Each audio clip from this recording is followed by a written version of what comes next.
Hi everyone and welcome to the channel.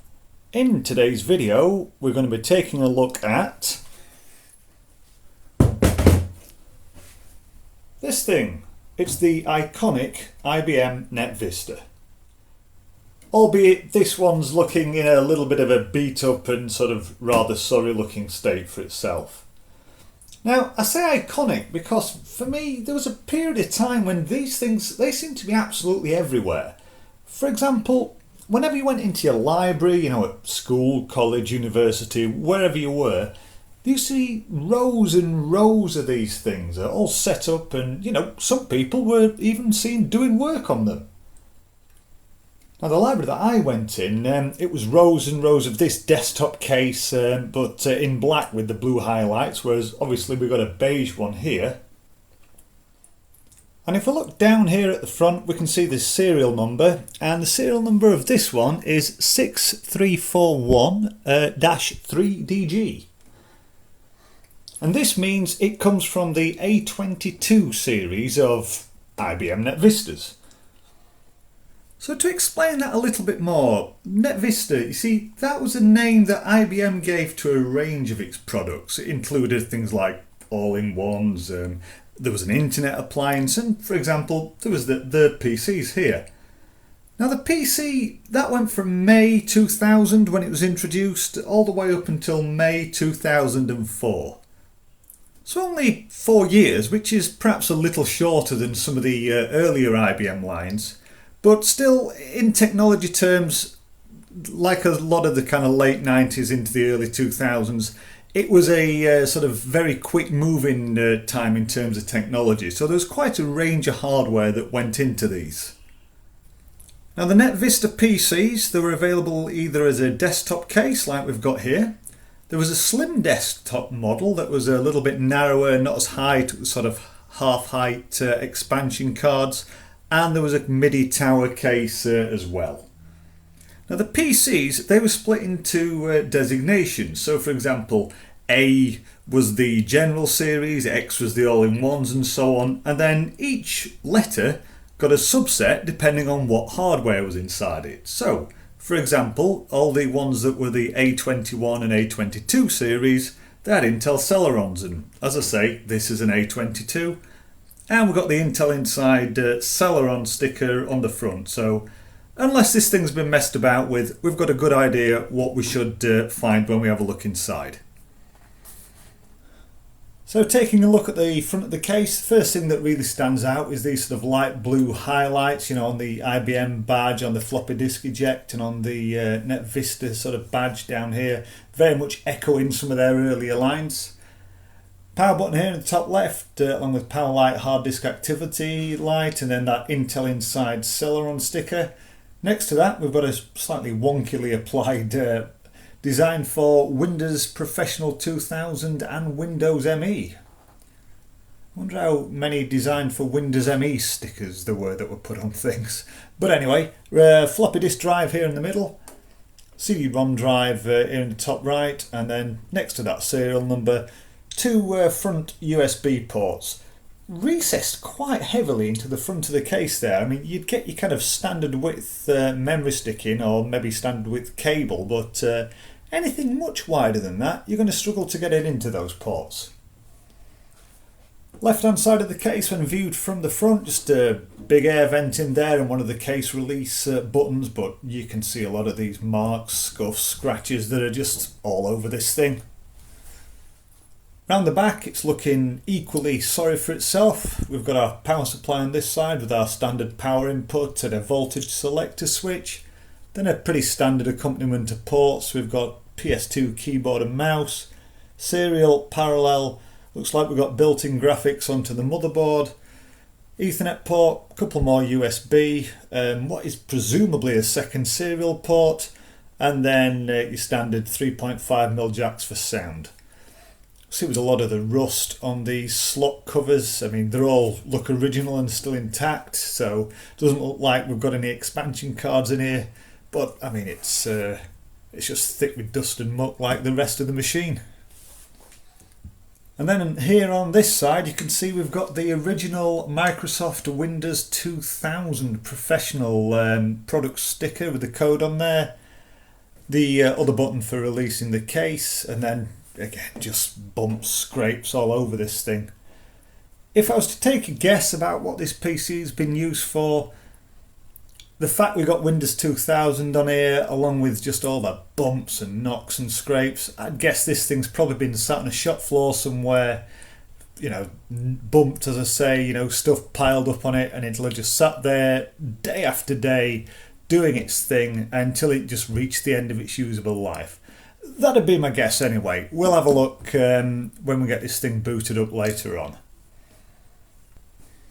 Just a quick look at the top, nothing really to show on here other than all the bumps, scrapes and dents, sort of scratches that are on here. I hope it's not too bright, I hope that's coming through in the camera, but some of these, it's scraped all the way back to bare metal, so even when we start trying to sort of clean this, there's going to be some of these that we're just not going to be able to get out, or at least not without resorting to some pretty drastic measures. I do have the original keyboard that came with this as well, complete with what looks like someone's coffee stain on it or something. It's just as bad a shape as the rest of the computer.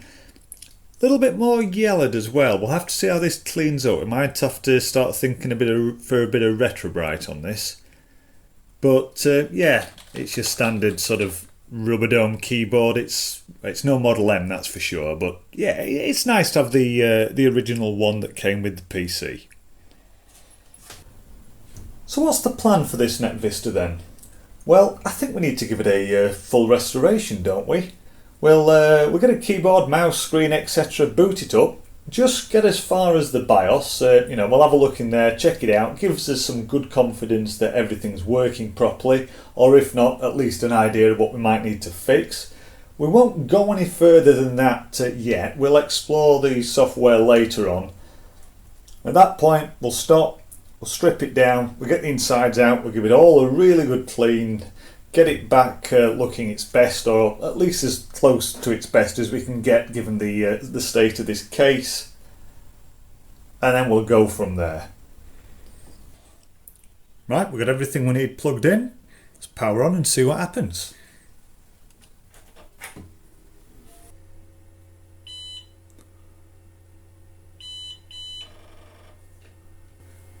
Couple of startup errors, to be perfectly expected. Configuration changes occurred, along with date and time incorrect. That's not a problem. So system summary, we've got a Celeron running at 1000 megahertz. Look at that. 128 mega RAM. Some no doubt fantastic Intel integrated video.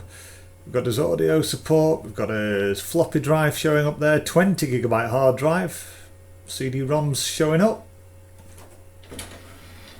Yeah, drawers opening and closing. Excellent. Just looking in product data, BIOS date of the 21st of October 2002. So almost 20 years ago as I'm filming this. Our video setup is sharing a whopping 1 megabyte, it seems, of system memory. Don't know whether it has on its own, we'll have to see exactly what's in here, but I don't think we're going to be playing many 3D games on here, put it that way. So yeah, that's great. Everything appears to be present and correct, just from going on the BIOS there. That's all really good. So let's shut this thing down, we'll clear all the rubbish away, and then let's have a look inside, see if the inside of this is in any better or worse condition than what we're dealing with on the outside. Right, let's see what we've got.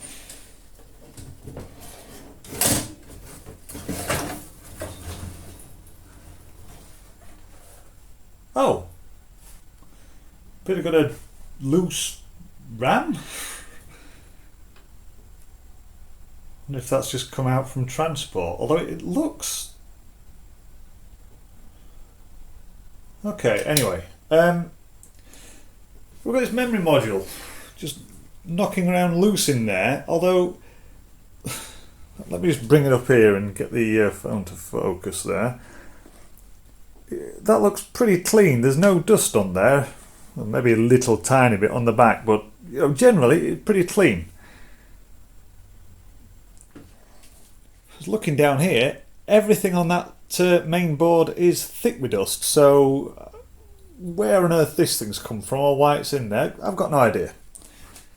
It's a Kingston 128 meg RAM module. Anyway, so yeah, as expected, it's every bit as mucky on the inside as it is the outside. Let's have a closer look. CPU cooler and fan on there, that looks good. Dusty as hell, but weirdly this is kind of like a fine dust. It's, you know, when you've opened up your computer at home and because it's been in a kind of lived in environment, you tend to get a lot of sort of fluff inside it, whereas this is just more of a fine sort of dust slash muck, if you see what I mean. Again, maybe because this has been used in a shop floor or something like that. Single-sided, single stick of memory here.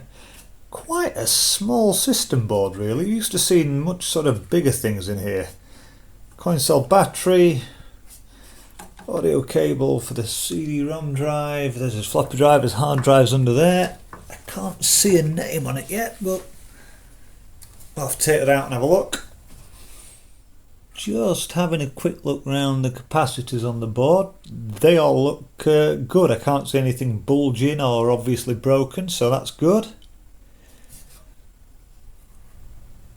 Just trying to scrape the dust off the main chip on the board there, but still can't read it, so we'll have to have a look after it's cleaned. I have to say it's quite roomy in here. There's a load of room down the back of the power supply and obviously plenty of room underneath here for a second 5¼ inch drive. Plenty of room under here too, down at the front. I mean, it's yeah, you know, for a pre-built, plenty of space to work. Right, I think we're gonna have to crack on and clean this thing. Can't delay any longer. I'm not going to go into loads of detail on the cleaning. I mean, literally the last video I put out on the channel, it was all about cleaning things. So I think we'll just have a quick skim through, a bit of a montage while I crack on and get this done, and we'll break in and interrupt that if we find anything interesting. Right, crack on. I've had a first go at the keyboard. It's not looking too bad. It's cleaned up okay. A little bit yellow under the keys and still got a bit more muck in here, so certainly the area under the keys, it's quite hard to clean. Need to have another go at that. This stain, it's reduced a bit, but that needs a bit more work. I've already sort of been at this with a magic eraser, you know, the melamine sponge things. Sort of chemically, that's not going to shift it, so I think we'll have to try a bit of baking soda on there and just see if we can get that. But that might have sort of almost dyed the plastic or penetrated in a bit, so we'll have to see what we can do with that. Likewise, these little sort of stains here, they're not so much stains as in it looks like there's been maybe something hot or something chemical there across where those keys were. It's actually sort of divoted the plastic, as you know, as if like a hot thing had melted it a bit. So a little bit more work to do on those again, and then another sort of general go around. But I think, you know, for a first pass, it's coming up okay so far.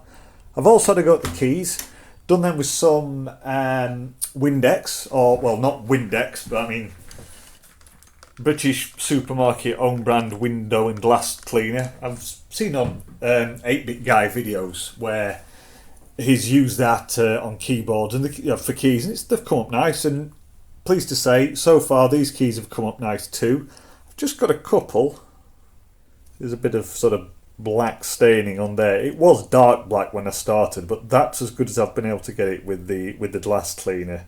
And I've tried a couple of other products on there, so maybe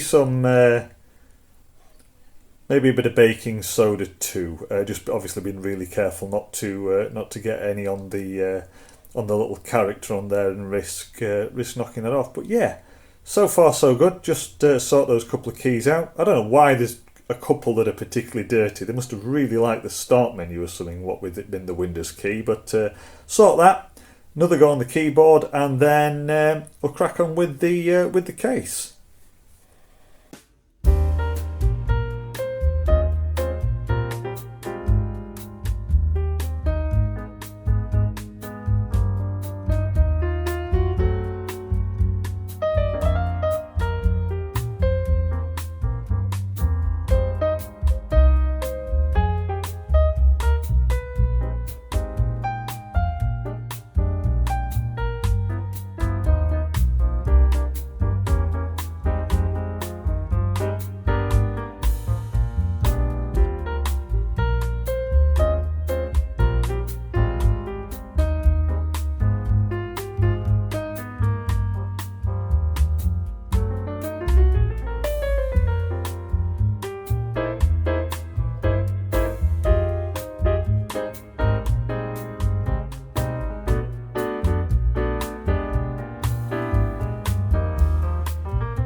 Just going to pause for a moment here because I need a quick rant. You see, this is the point for me where IBM's sort of build quality was starting to go downhill. Not everywhere on the system, don't get me wrong, but there's certain little bits in and around this case where you can see where they were trying to pinch a few pennies and cut some corners to save a bit of cost. Take these expansion slot covers for example. They're made out of incredibly thin steel. In fact, I don't think you could even call it sheet steel. You'd almost have to classify it as a foil. And it's so thin that if you so much as look at this thing wrong, it bends out of shape. And also, because it's so thin, the edges on it are razor sharp. In fact, look away if you don't like the sight of a bit of blood, because I cut my thumb on these when I was taking it to bits. And there's just no need for it really. For the tiny fraction of money that saves, IBM could have offered a much higher quality product. And it's not just these. There's sharp edges all over this case. And I know back in the day a lot of these cases had sharp edges, but that's something I would associate with the sort of cheaper end of the market. Maybe it's just me, but I kind of expect better from IBM on something like this. Anyway, these slot covers, they were the most corroded bit, and I don't think that's got anything to do with the thinness of the material, don't get me wrong, but I couldn't mechanically remove that corrosion because I just damaged the covers, so I've had to cheat a bit here, treat it chemically and then spray it up, and whilst it's not the best match, it's close enough and it looks a damn sight better than it did. Anyway, I'll finish this last bit of cleaning and then we'll take a closer look at some of the parts while we put this thing back together.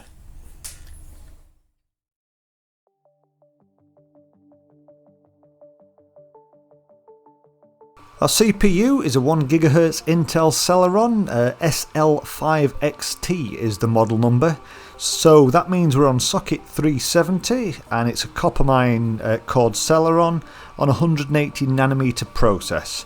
We've got a 100MHz bus with a 10 times multiplier, and it's got 128K of L2 cache, which was half what the equivalent Coppermine core Pentium 3 would have had.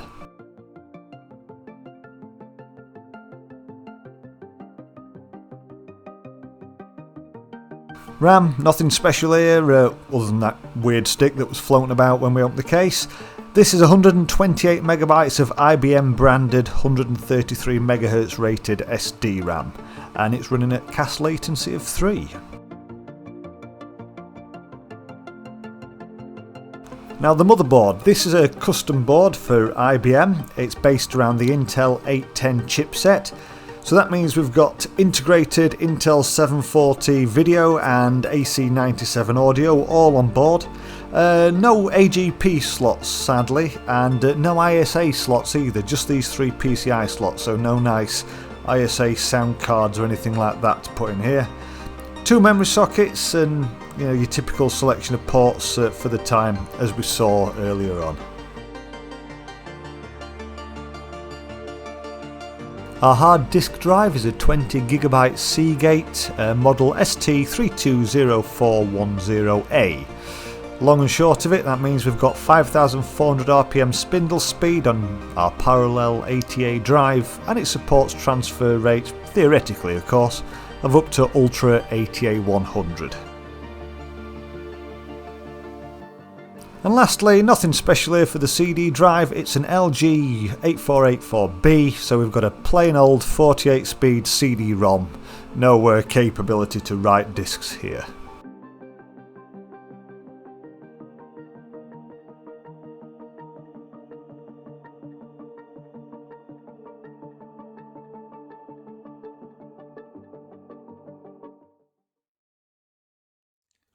So there we are. After all that cleaning, it's back together and it's finished. And you know what? I think that looks pretty damn good. I mean, yeah, it ain't perfect. We've got these dings in the plastic and the scratches in the paintwork, but I think it looks 100 times better than what we started with.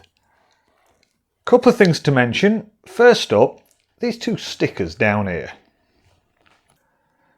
So when I was cleaning it, I'm looking at this Celeron sticker and I thought, do you know what, that looks a little bit brown and manky. I think we're going to have to take that off. But then I started looking at the Windows sticker next to it and I thought, well, that's not even stuck on straight, so I'm going to have to take that off as well. But then it'd be bare and I don't have any replacements for these, at least not yet. And I didn't want this area to look bare, so in the end, I've decided we'll just leave these on for now. They're part of the original machine, and if we do get replacements, they can always be replaced, at a later time. Next up, here's the keyboard, and generally, yeah, I'm really happy with it. The only sort of slight blemish is this stain here. I just couldn't get that out. I mean, chemically, I cleaned it as much as I could, and I daren't take that any further for risking the plastic and sort of trying to clean it, mechanically. Again, I went as far as I dare. If I'd have sort of scrubbed this thing any more aggressively, I'd be worried I'd just sort of take the surface texture off here. So it's faded a lot, but it is still there if you look. But otherwise, yeah, really happy with that. If I wanted to be super critical, then maybe it's just a little bit yellow, and I think the only way we'd get rid of that would be with a retrobrite process.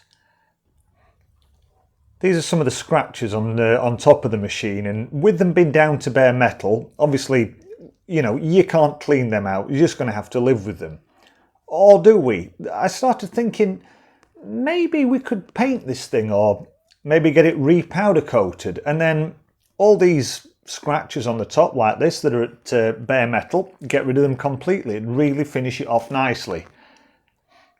Now, I've never tried that. I don't know how viable it is, but maybe if that's something that we think's worth doing, this wouldn't be the case to do it on. Perhaps get an old sort of beat up generic beige case and sort of experiment on that a bit. And then once we've got the process down, maybe come back to it and try it on this. But again, a bit like retrobriting the keyboard, I think that perhaps be a longer term thing to maybe revisit in the future if we thought it was worthwhile.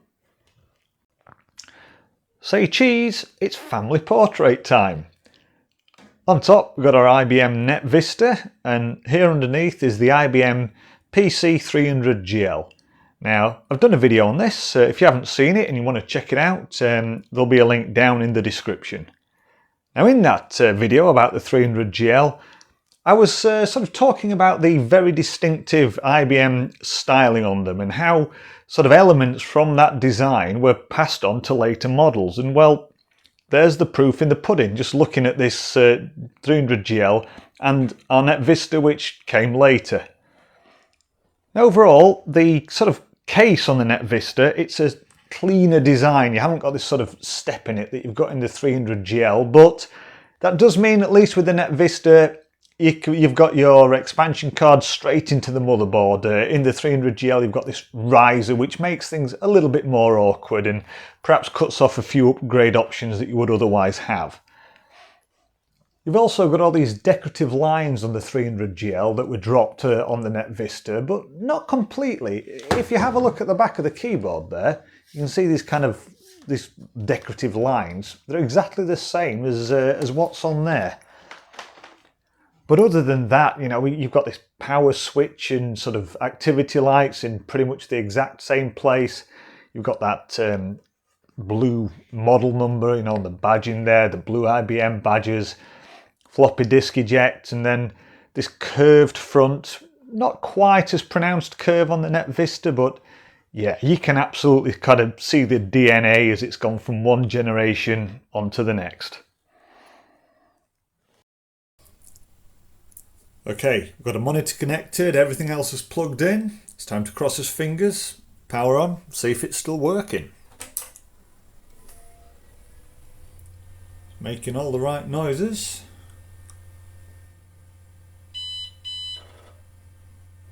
Okay, couple of errors at startup, totally to be expected since we had the battery out, so I'll just get those set in the BIOS. Okay, I've sorted that, here goes.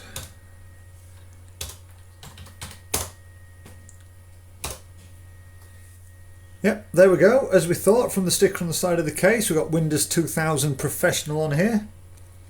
It's not actually an operating system I used very much back in the day. Hopefully it's not all password protected, we'll be able to get in. There we go, straight to a desktop. Now, oh, hang on, we're installing something. What are we installing?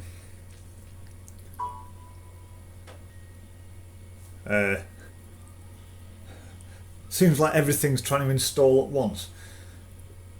Okay, yeah, whatever. What? I'm not trying to stop it. Well, I was using this thing. We've got insert the Aquanet Maps disk and click OK. What the heck was Aquanet Maps? That's this thing down here. Never heard of that one. Nope, now something else is installing. For crying out loud. The poor machine's still thrashing its hard disk like crazy. I mean, this is what's typical for a lot of PCs at the time. You've got a fairly slow hard disk coupled with not enough RAM, and the poor thing's just constantly, you know, thrashing the disk, paging to it, back and forth, and poor hard drive barely stops accessing. To be honest, it's a wonder that as many of them lasted as long as they did. Well, whatever that is, I don't know what Aquanet Maps is, so let's cancel that. Oh, now we've got another installer. Right, okay, hard disk has finally stopped working its socks off, thankfully. Yeah, a lot of icons here on the desktop, a lot of shortcuts. Well, that was that Zyg XL thing, so that was a wireless adapt thing that popped up. We've got AOL 9.0 installed on here. What on earth was anybody doing with that? As usual, far too many things, in my opinion, down here in the system tray. And likewise over in the quick launch. I mean, you don't have any room on your blooming taskbar at this rate. What we got? QuickTime, AOL, some Epsom utility, photo loader, Windows updates, network connections, photo downloader, OpenOffice 2.1. Okay, right, let's have a look.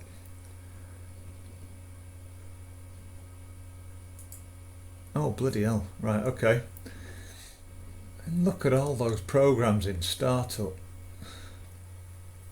Right, I've had a quick look round on here off camera, and it's has clearly been someone's personal machine. So I wouldn't show anything like that. So I'm going to wipe this hard drive and reinstall the OS. It does make the sort of questions about the general condition of this thing and these sort of some of these big deep scratches that are on top of the case. even more weird. I mean, maybe it's already had a second life after being, in a business somewhere. Maybe it was an asset that got sold off. An employee took it home and has used it as a personal computer, hence why it's kept Windows 2000 on. Maybe someone just bought this thing like this and it's been, second hand or not, and it's been treated roughly. Who knows? I mean, not everybody, stuck with Windows 98 or Windows ME.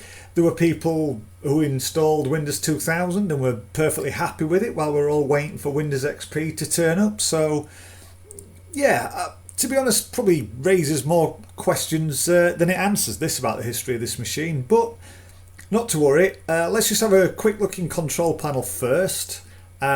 Just have a check out the hardware. Just confirm that everything we thought was in here was or is. So yeah, there's device manager. We've got our Seagate hard disk, our integrated Intel 810 graphics, the LG CD-ROM, etc, etc, and the modems. BT Ignition ISDN. Nice. I'd have killed for something like, well, not killed, but you know what I mean. I'd loved something like that back when I was still stuck with my 56k modem, before broadband came along. A couple of unknown devices, don't know what that PCI device is. Likewise, we've got a WAN mini port, so maybe there was some kind of plug-in network thing, or we've seen down here there's a wireless utility. Well, there's no wireless card inside, maybe there's a USB one or something like that. So, there we are. That's been our look at this IBM Netvista. Software side of things, well, not a lot to say really, since we've found this installation on, that needs wiping and a fresh install doing, as we say. As to what that's going to be, well, the sticker down on the front does say designed for Windows 2000 and Windows Millennium Edition, so hope that's focusing, because I'm going to do it. But that's not for this video. Hardware side of things, yes, we've got those deep scratches, in the top of the case. We couldn't get them out now. If that is something you'd like to see me explore in a later video, let me know. But that aside, I think this is cleaned up probably about as good as we could expect. We've still got that classic sort of IBM look on the outside there, and the hardware on the inside, well, that's all working fine. I mean, I may put a faster hard disk in, maybe a bit more RAM. That'd certainly help this thing along. So, I hope you've really enjoyed this video, taking a look at it. If you have, give us a thumbs up, comment below, all that kind of stuff. But for now, I'm just going to say thank you very much for watching, and we'll see you in the next one. Bye bye.